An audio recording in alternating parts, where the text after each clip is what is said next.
All right, good morning. I apologize if that intro transition was a little abrupt, but here we are, and we're using the studio setting today because we've got a guest coming on. Um, Now we've got the auditor from Georgia Constitution Media. We're going to talk about First Amendment audits this morning. We might talk a little bit about Second Amendment audits and the absolute thrill that I think it would be to conduct Third Amendment audits. But let me go ahead and bring in Cameron, and then we'll bring in Georgia Constitution Media in just a second. Cameron, you with me there, brother?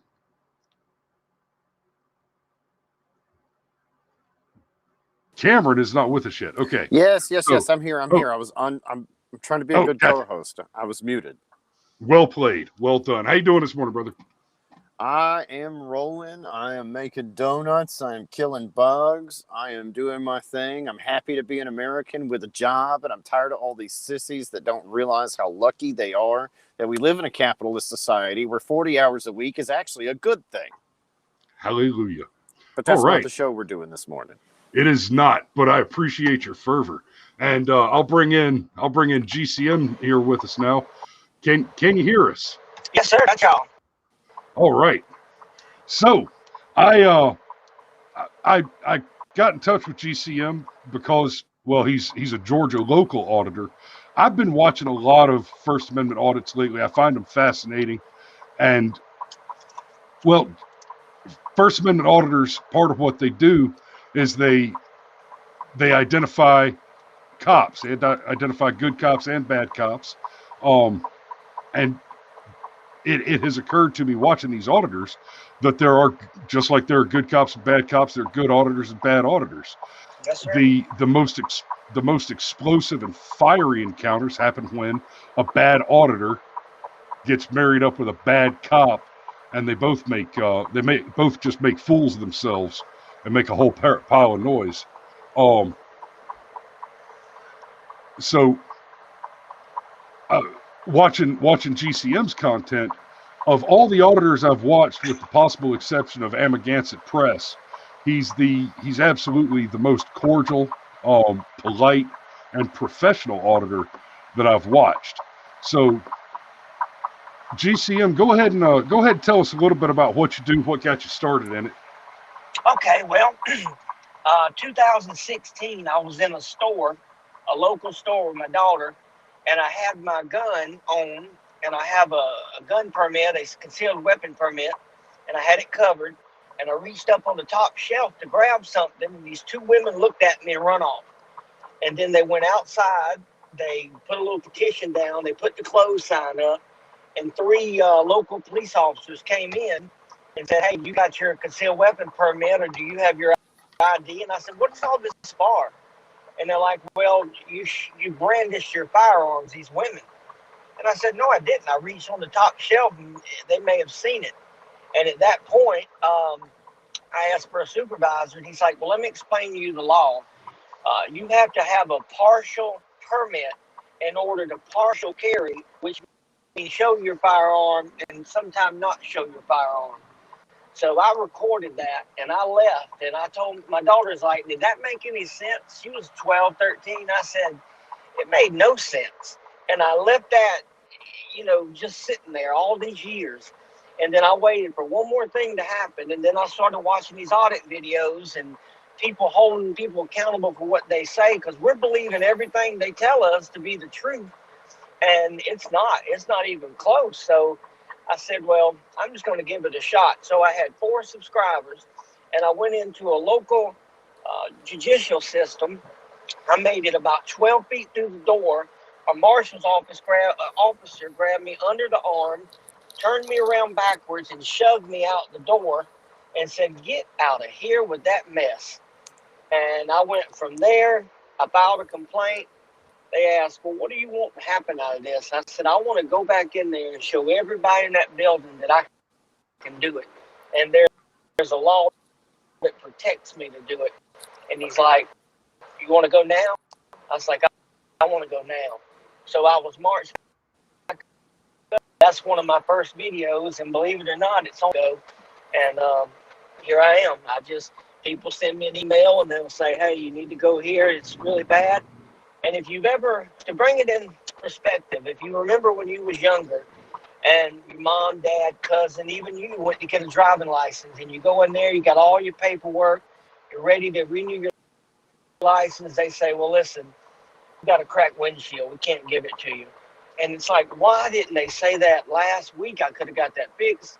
And it's just such a hassle at the DMV. It's such a hassle at the courthouse. Everything's a hassle. Well, that's what I'm doing. Instead of coming home and complaining over the dinner table how awful they are, I try to change that so people don't have to experience it. You know, a little transparency. Steve, real quick, Steve says, ugh, live is hard mode. Steve, let me know, what are we getting wrong right now? Is it, because I know we got a little bit of road noise because both of my co-hosts this morning are, or rather my co-host and my guests this morning are both working men, and we are, well, working is part of the equation. So I know we got a little bit of road noise as our guys are driving to and from their businesses. And since I took a moment to address that, let me just take a quick moment before we get any further and hit the chat. I see, obviously, I've already talked to Steve this morning. Good morning, sunshine. Good to see Alex Bleepin Jones is with us. Alex, Cameron and I were just talking about you this morning. All good, all good. Mostly wish I could catch more of your material, but yeah, y'all know Alex and I keep dramatically different schedules. Dale Beach is with us. Good morning, Dale. I see Scrimshaw, Trish. I don't see the Smudge or Maul in there yet, but good morning to y'all. Bro Andy Bass is here. I haven't seen you in a hot minute. I hope you've been doing good, brother. Good to see you guys joining us this morning. And yes, so GCM, what you're talking about, one quick point, you mentioned that there is a law that protects you and your ability to record in public.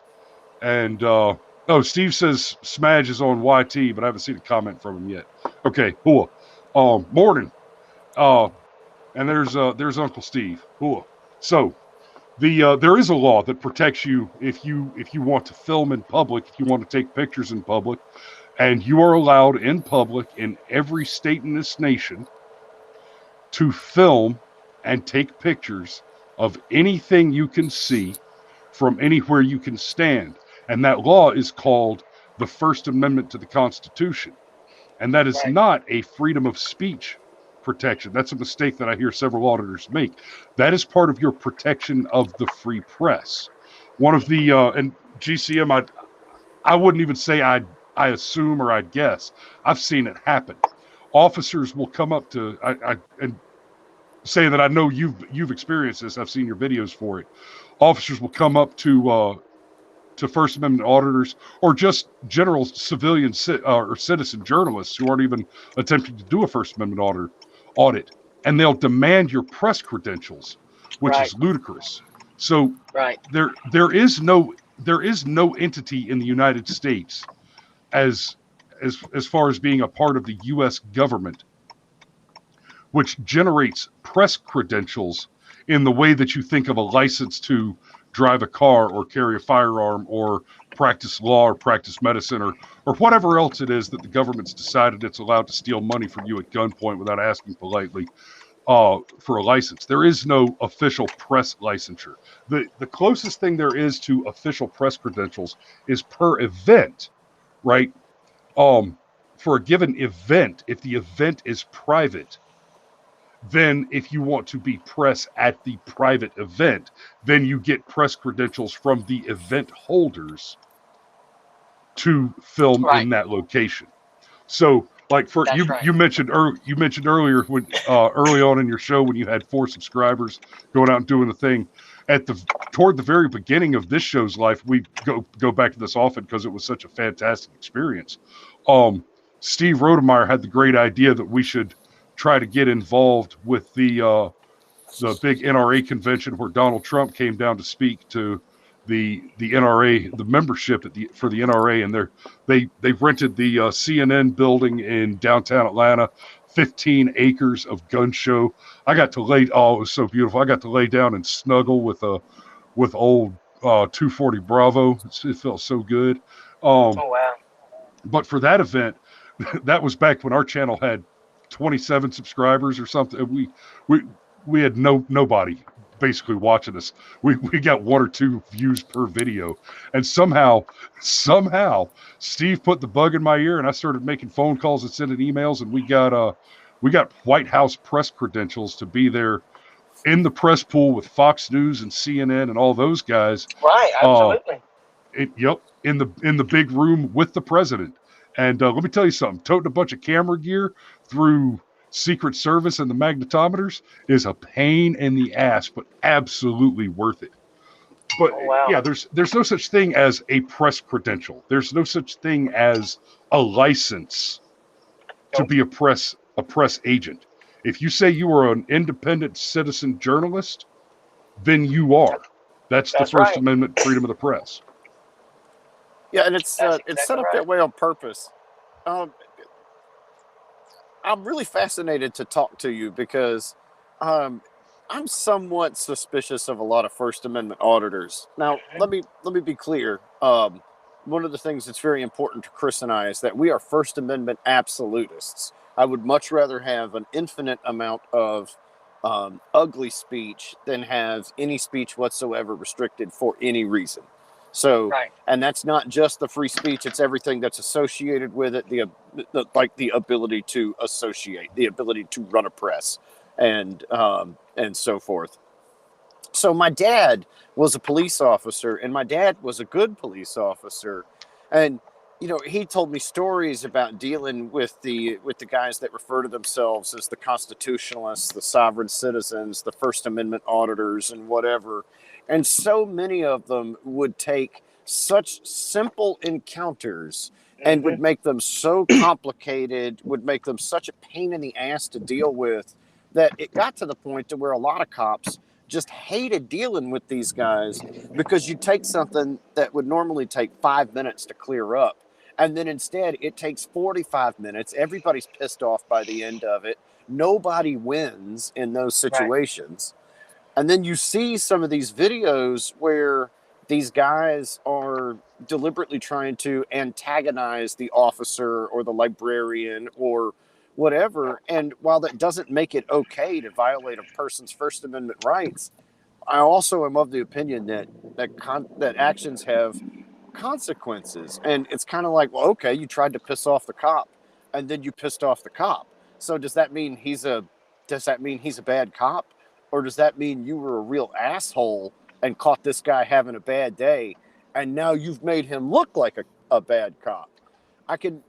I'm not saying it's okay, but I understand exactly, like, that marshal turning you around and saying, "Get that mess out of here," because I could even picture a world where in the back of his mind he's like, "Man, I only had 4 hours of sleep last night. Fuck this, not again today. Just get out." And again, I Right. want to be clear, that doesn't make it okay.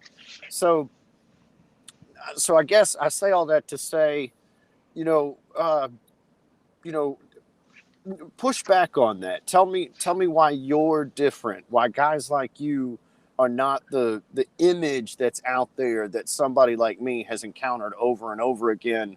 Because it seems like a lot of guys that do this are just looking for a problem. And the funny thing about looking Right. for trouble is you You're gonna always find it. find it. You're Yep. gonna find it, right? And I've watched some of the same videos y'all have watched, and my name gets thrown out there, frauditor, frauditor, frauditor, as opposed to auditors. I've seen them to where they'll call the police on themselves and say, "Hey, there's some guys over here in the bushes. I don't know if they're planting drugs or what they're doing."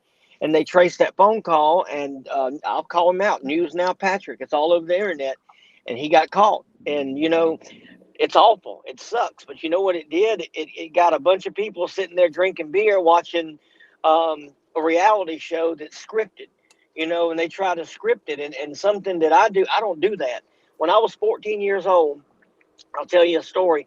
My granddaddy he bought me a motorcycle for my birthday, my 14th birthday.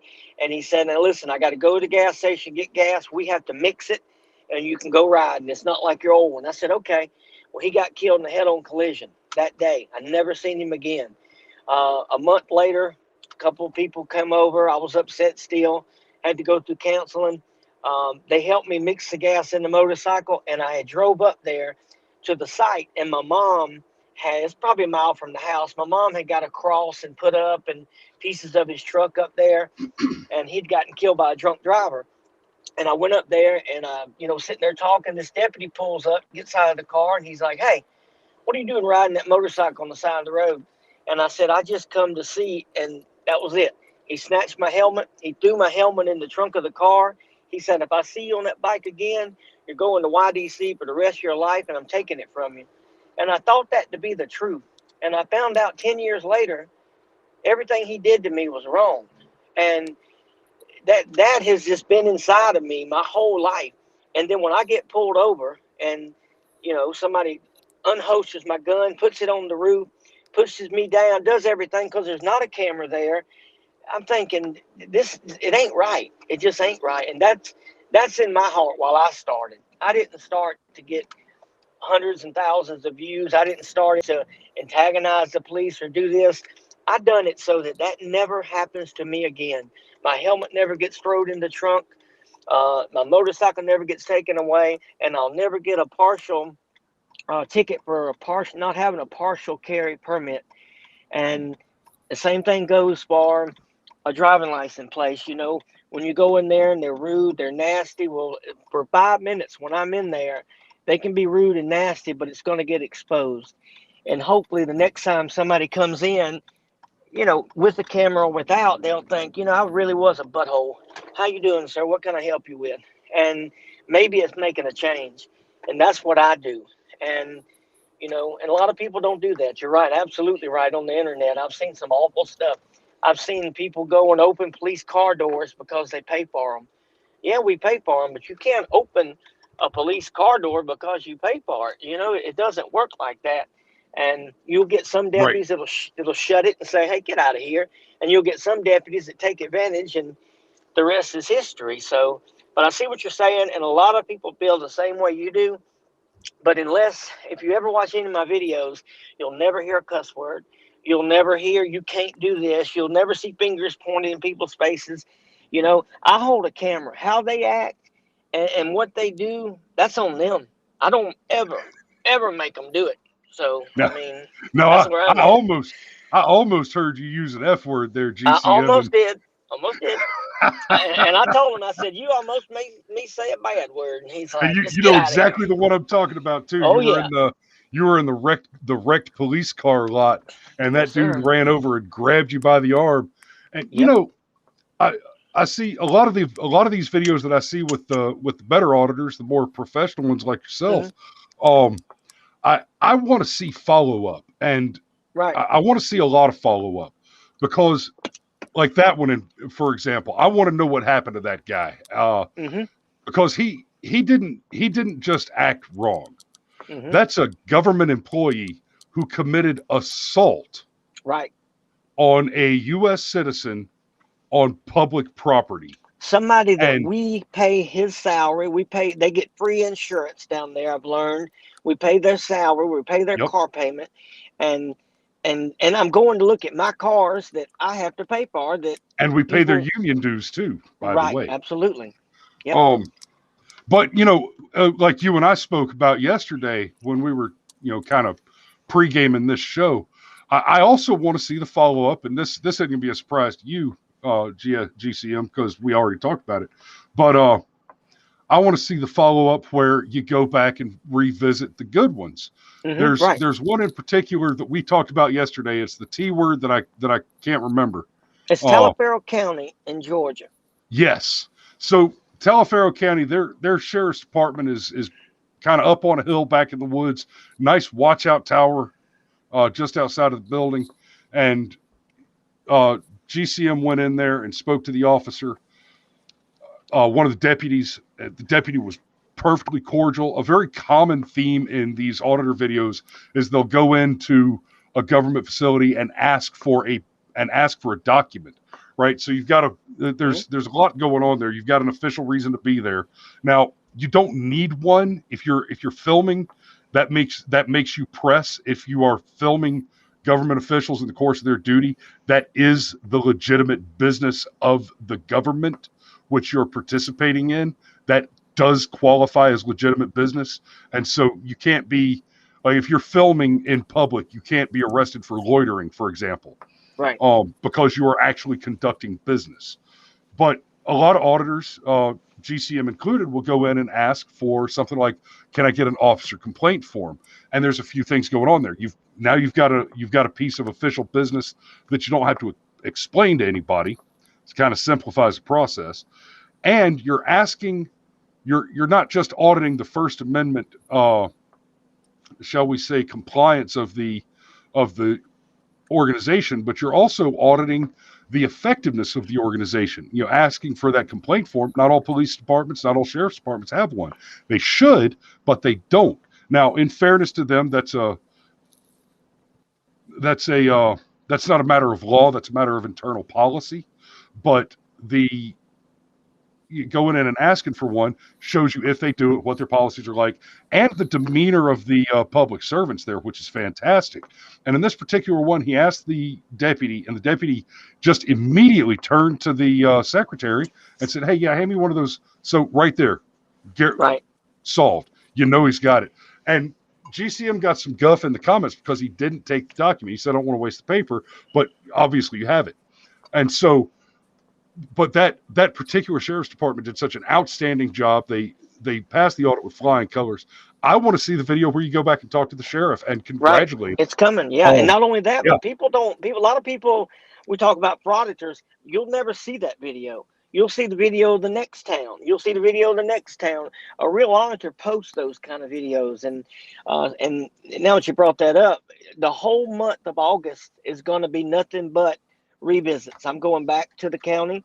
I'm going back to where I filed the complaint to find out what happened. I'm going back to pull some records on the complaints I did file to make sure they're in their records. And, when people throw something out there, hey, go back here, go back there, that's what I'm going to do for the whole month of August, in fact. Real quick, we've got a commenter says, Highland Husky says, they don't allow cell phones or cameras in our courthouse in Virginia. That's illegal. Yes, sir. So they can restrict the use of your cameras and cell phones in the courtrooms, but for any area that's openly accessible to the public, that if the sheriff stops you at the door and won't let you in, that sheriff is guilty of a federal crime under USC 18 Code Section 243. The violation of civil liberties under the color of law. That sheriff at the door that's stopping you from going in with your camera should be in prison. Yep. It is no different than if they were to tell you that you can't come in because you're Mexican or black or sir, white, absolutely. whatever. It's an absolute violation of the law and of their oath. So they're guilty of two crimes there: violation of civil rights under color of law, and the violation of their oath of office, both of which are crimes. Alex McDonald with Polytech asks, how many times have you been arrested, GCM? Zero. And not being scared, but just showing people that that's not what I'm there for, because it's easy to get arrested, really easy. And that's not what I'm there for. I push my boundaries. I do what I'm supposed to do. But when I see people really getting crazy and really, like up in Hancock County, I could see 7 deputies talking, and one of them said, "We got to get him for something. How about failure to comply because he's not listening?" And I knew at that point I could be arrested for anything. All my camera equipment could be deleted. I wasn't live. It really could have been a bad day. And I should have went live right then and continued to audit, but I didn't. I seen like a window of, get out of here. This is bad. And if you watch that video, it's Sparta, Georgia courthouse. And just what you're talking about happened to me. And it was a very scary situation that I was in, doing nothing but filming an old courthouse is all I wanted to do. But to answer that question, never. And like, I've been in here 6 months, and I hope to be in here the rest of my life, and I'm sure it will happen. And if that's what it takes to get the point across and to get a change, then I'm willing to do it. I'm just not willing to jump on the hood of a police car because it's mine to get arrested and just have it thrown out of court to say, to get a lot of views. And that's what a lot of people sadly do, but I try not to do that. I got to say, it's actually nice to hear you say this because, like we were talking about earlier, it said, if you're looking for trouble, it's real easy to find. And, I think very highly of police officers because of my dad being one. But I had an encounter with a police officer last year that I can't even talk about, but I think it's fair to say that it dramatically changed the course of the entire rest of my life. And I wish I'd been live streaming that encounter. Yep. Like you would not believe. So I understand exactly what you're getting at here, because when cops decide they want to arrest you, they can figure out a way to arrest you. So I'd say you probably made the wise decision there. Yeah. And real quick, Dale Beach asks, and I'm assuming, Dale, that this is in regard to the brief conversation earlier about the Virginia courthouse refusing to allow the cameras and phones inside. Dale asks, what if it's under a judge's order? And Steve responds, it's still a violation. Judges don't make law. That's correct. If a judge gives you an order that's an unlawful order or issues an order that's an unlawful order, the first question to ask is, Your Honor, when were you elected to the legislature?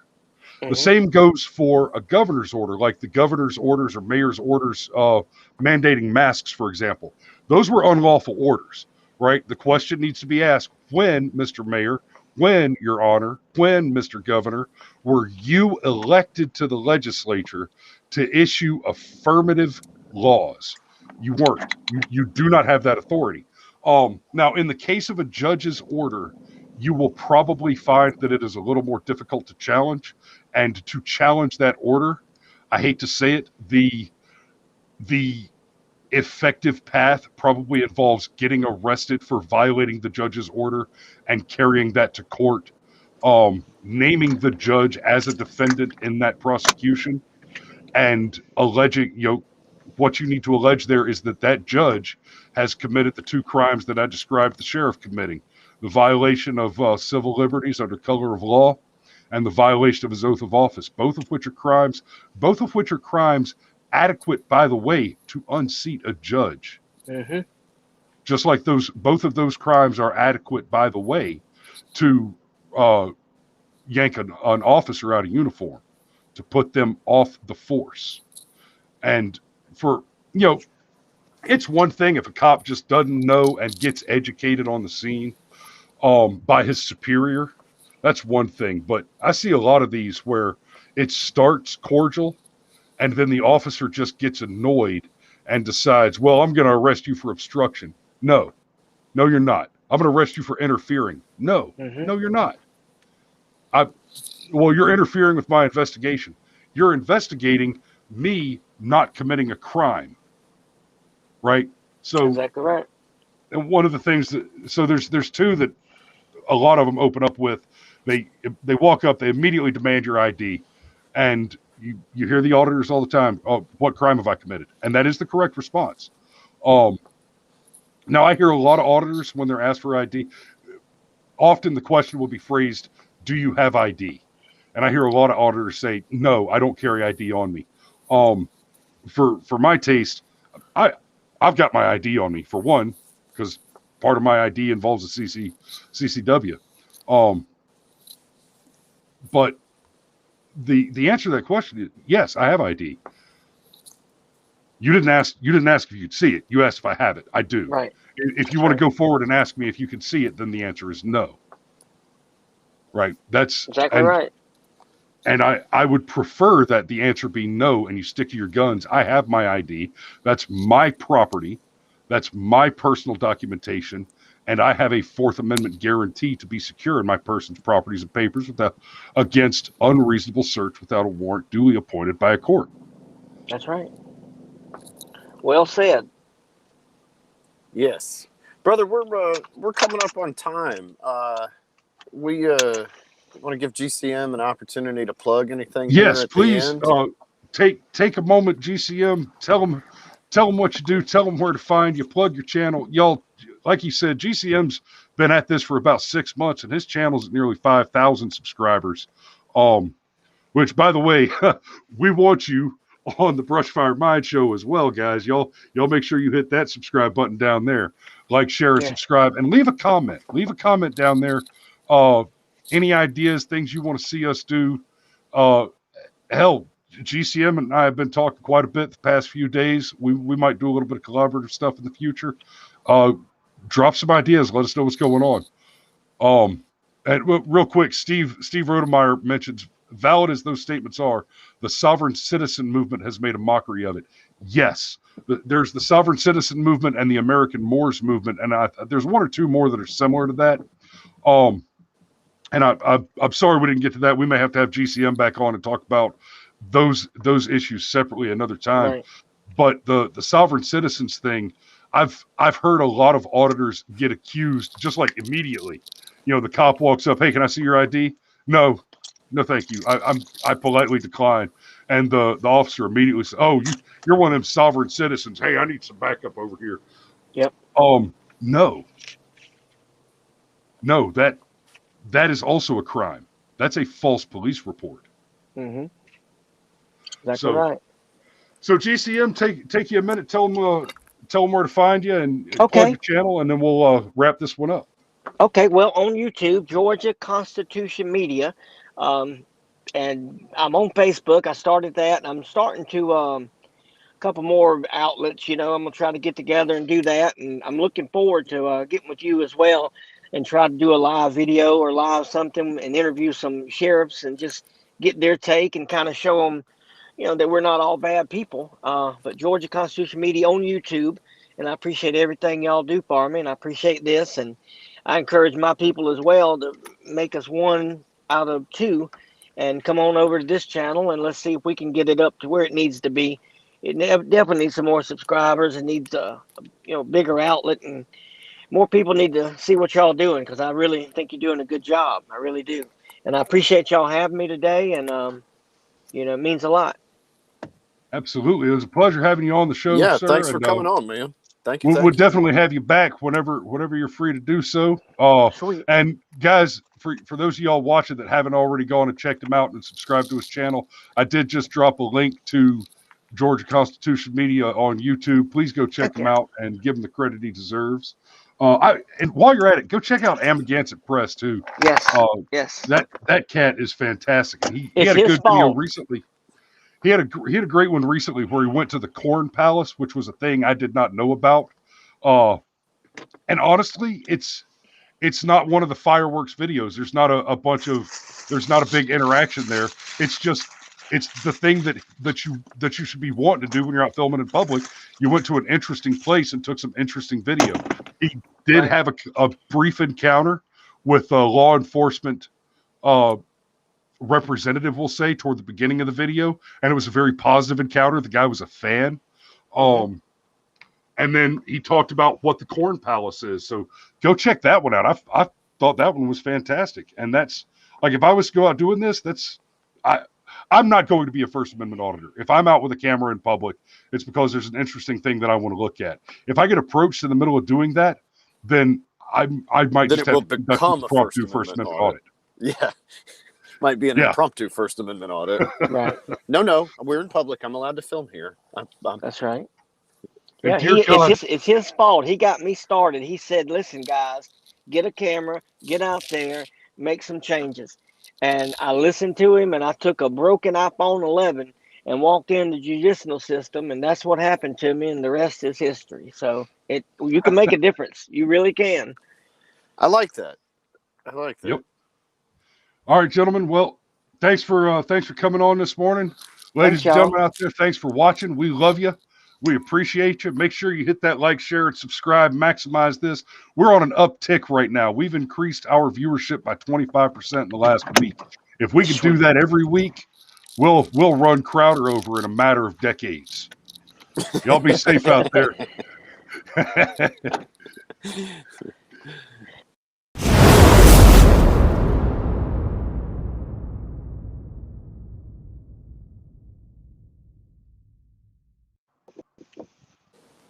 Oh, well, that just kind of happened and then unhappened. And now we're still live. Well, hey, this isn't exactly what I intended, but real quick, Alex mentioned that he audited our recount, and I want to get him on in the future. Alex, I would love to sit down and interview you about that whole encounter. I believe you've got some some recording, audio or video about that, I would love to sit down and talk to you about that and do a show with you on that.